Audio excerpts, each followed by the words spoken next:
And here are my top 5 favorite YouTubers. First up, the dignified, the sophisticated, the intelligent, the right opinion. Ah yes.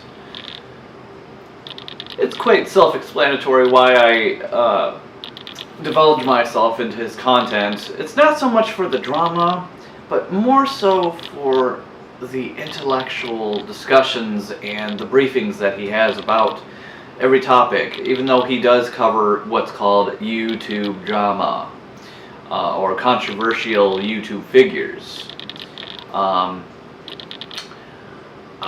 Although he does cover other things at times too. But I love that he goes against the grain. Rather than being red in the face, frothing at the mouth, anger, he is very calm, damn near poetic in his verbiage. His vocabulary is incredible, and honestly, I think he's the most, if not one of the most, intelligent YouTubers out there. I know I would want to be this guy's best friend. He's very respectable, polite, and he has a good sense of humor even. It's pretty great. I definitely like this guy. So, here's a clip. Friendship is based upon confidence. How many private pilots now to say I'm doing the offensive? Hello ladies and gentlemen, and welcome to The Right Opinion, the home of a twat with too much free time. And today we're going to be reacting to Danielle Bergoli on Dr. Phil. Whoa, what the fuck do you think you're doing here, Benji? What on earth do you think you're doing? Shut up. Well dude, since you've been changing your content recently, I thought I would modernize it. That's the word you use, right? Modernize? Oh, look at me, I'm The Right Opinion, and this mutiny of my content creation hub is a travesty. Let me publish a thesis on this catastrophe. I love to use a prolific amount of big boy words because I'm insecure about my monocle. You are not an invited guest. Goodbye. This is a Right Opinion video, not a democracy. And although topics have changed, I'll still be covering some more serious issues that you're familiar with. Basically, I'll be doing what I find fun and somewhat original, and I hope you guys in the Tro family will find it fun too. But let's talk about family for a moment. Whether that family is biological, adopted, or just a group of people that you share a unique connection with, they play a real role in shaping you as a person and can help you through some of your hardest times. That should never be underrated. But what if that family is Greg Paul?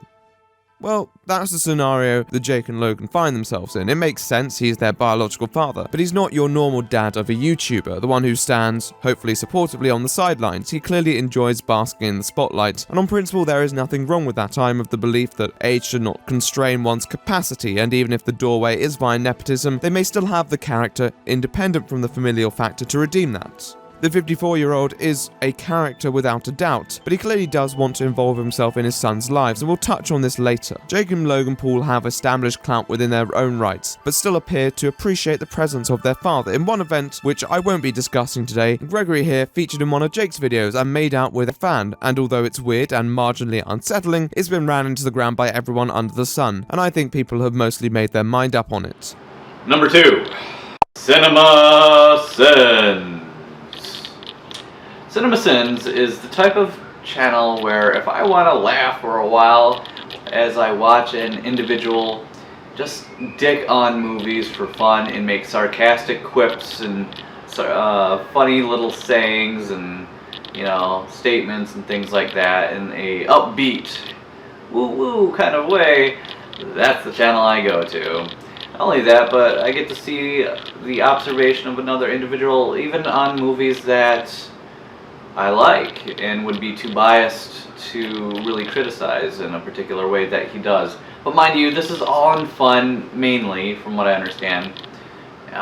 So not something that you should take with much seriousness, to be honest. More of a comedic type of criticization of a movie, a film, a TV show, whatever. But nonetheless, comedic and funny as shit. Here's an example.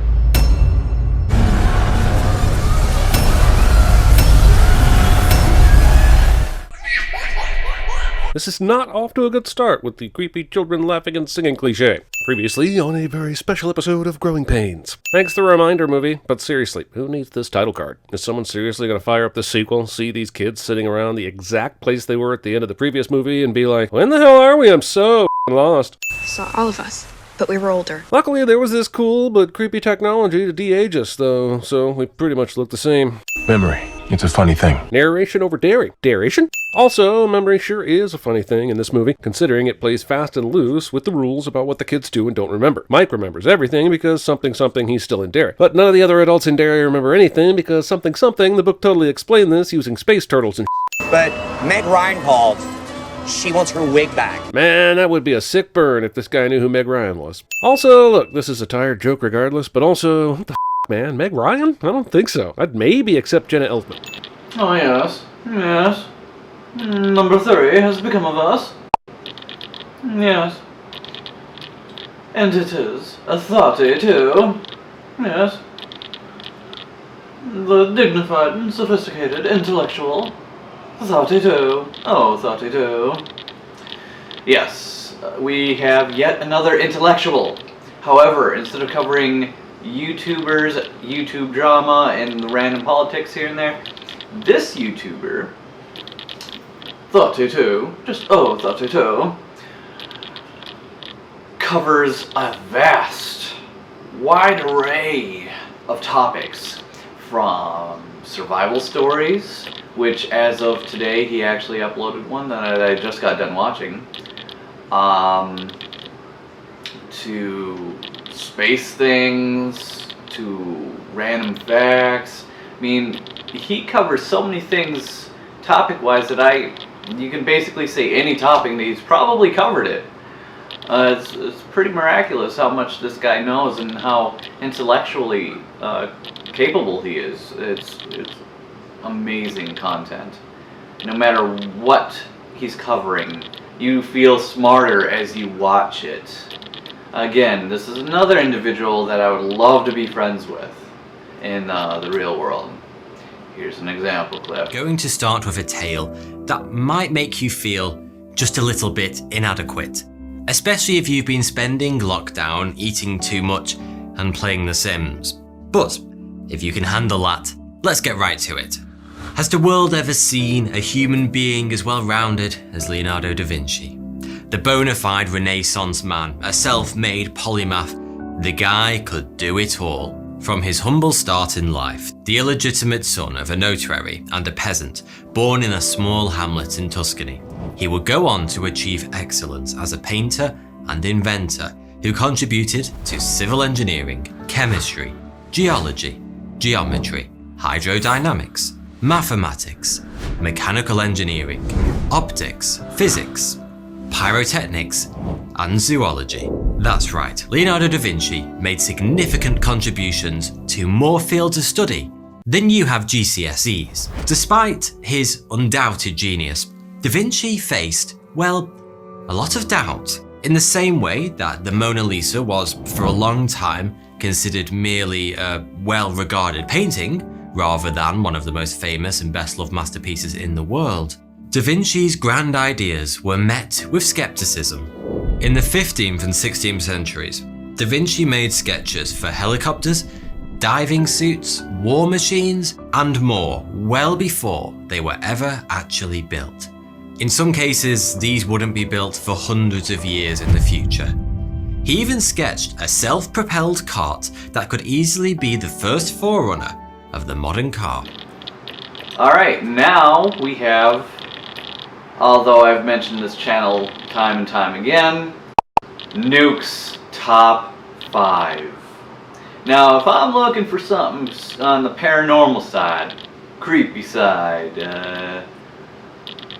you know, that kind of spectrum of content, then I go to Nuke's Top 5. Now, why do I specifically, out of all the channels on the paranormal spectrum of things, choose Nuke's Top 5 in particular? Originality. Even if, randomly and occasionally, Nuke uploads regurgitated 1,000 times over footage by other YouTubers, even when he occasionally does that, he still finds a way to be original about it. He still finds a way to look at it another way. And he doesn't try to force the idea that, yes, this is absolutely paranormal, like cough, cough, chills, cough, cough, slap jam, cough, cough. And because he isn't that naive and gullible, and he doesn't pander to that audience. He always asks, you leave your thoughts in the comments below, and his legendary sayings of, did you see it? And things of that nature. Is it just a hoax? So on and so forth. He's actually got these sayings that is basically copyrighted. I mean, it's not literally copyrighted, but in a sense it is. But anyways, definitely the originality and how he storytells, the visual imagery, and how he narrates and his commentary in general. Not only that, but every now and then he throws in some comedic little thing, and he doesn't get all serious about it, and it's great. He's an overall perfect content creator in regards to paranormal. Here you go. Closed for the night. Mason is working late, all alone in the building, when he experiences something downright terrifying. So it's about 2 o'clock in the morning. I've been working in the studio, and the last couple of nights I've been hearing really creepy sounds. I've been hearing footsteps and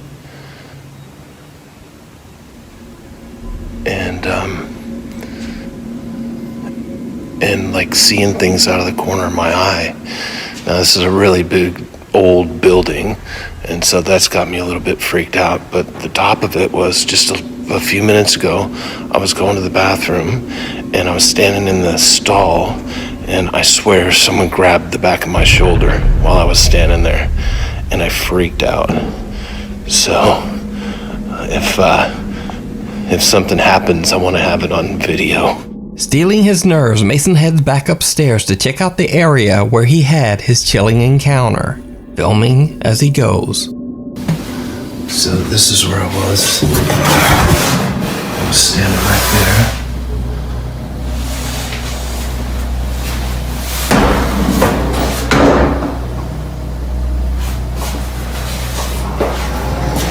The lights aren't in the bathrooms, of course.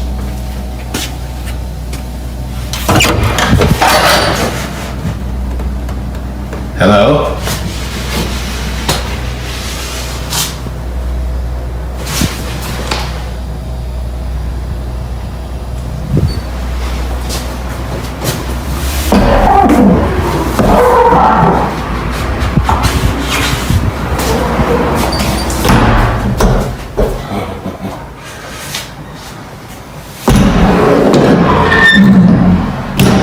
Hello?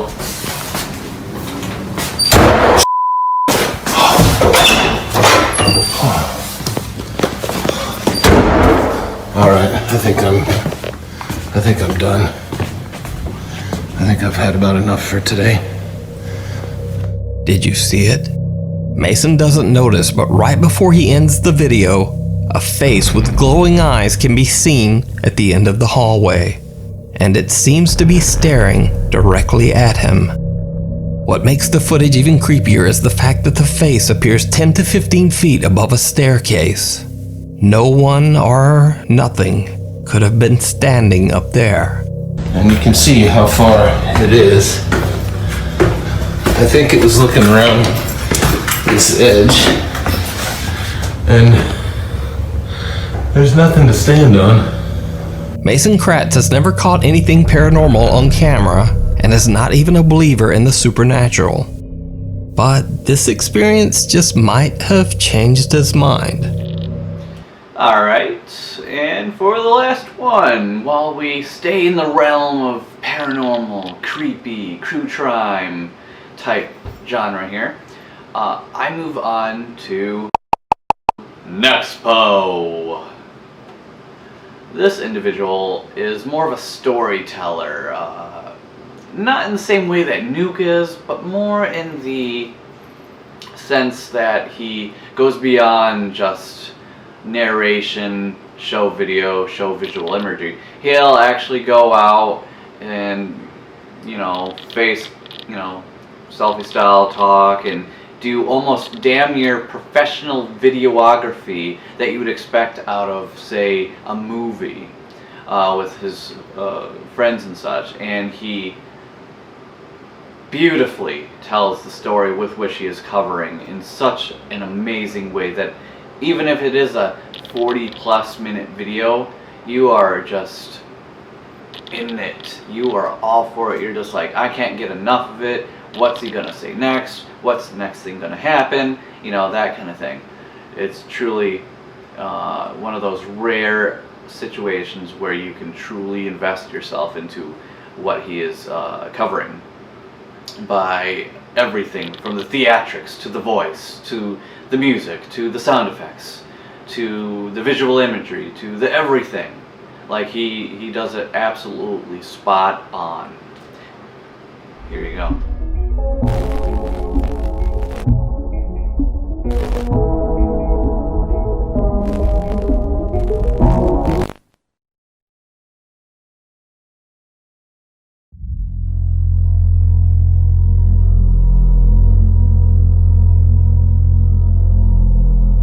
If you're like me, then you love spending a good Friday night with a drink or snack in hand, binging some creepy websites, videos, and online posts that you might dig up.